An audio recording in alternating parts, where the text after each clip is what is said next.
Hey guys, it's Sophie Tarabola with Triumph NIL. For today's interview, I have a very special guest. I'm here with the softball head coach, Pete Diamore. Thank you for joining me today. I want to start off with splitting the series with Alabama. What did you see out of the team that you liked down in Tuscaloosa? Well, I thought we played really well.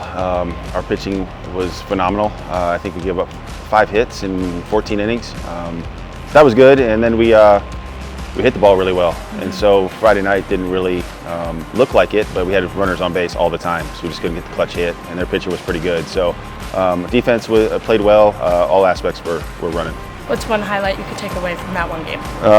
Win. The win. Yeah, but no, we went into a pretty hard environment, and there was thousands of people there and yelling at us, screaming at us, and to be able to give up 3 runs in the 7th, game 2, and come back and put the 5 on the board was a big deal. And also when not at home too. But the energy from the series in Tuscaloosa, how are you going to use that as a team to approach Duke this week? Yeah, I don't think it's any different.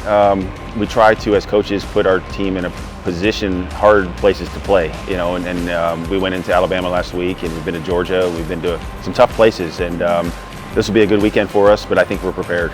Absolutely. Coach, no doubt you have impacted the program, but over the seasons, how have the last seasons impacted you as a coach? No, good question. I think last year there was a lot of, it was a hard year for us. And so this year it feels, and I never am lackadaisical when I coach, but it feels like it's easier this year.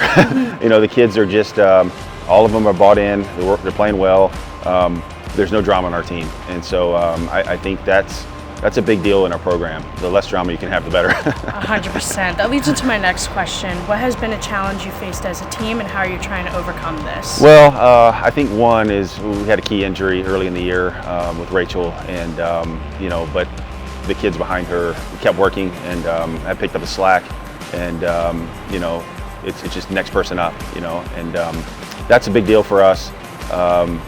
I think one thing we always try to stress here is just standards, and when you're trying to be elite, you have to be elite all the time. It can't be just I'm going to come to practice and show up. No, you have to be elite in the classroom. You have to be elite off the field, and I think that's one thing we always have to stress. Are there a few players who have been elite on your team that you would like to highlight? There's a lot. I think one that comes to mind, I always mention her, is Addie Green. She's just steady and hitting mid-400s, does everything we ask of her, playing hard. She embodies what we do as a program. Right, the consistency She is is, key. yeah. And leading into my last question, what are your core values as a coach, and how do you implement these values through practice and games? Yeah, I think the big thing is I don't ever want to be seen as a hypocrite, and one of my values is just practice what you preach. And so if you're going to hold things like accountability and being on time and doing the right thing all the time, playing hard, working hard, I have to do that too, or else I'm seen as a hypocrite. And so that's a big thing for me is you have values, but you can't stray for them. And regardless of how your season's going, you have to stay the same.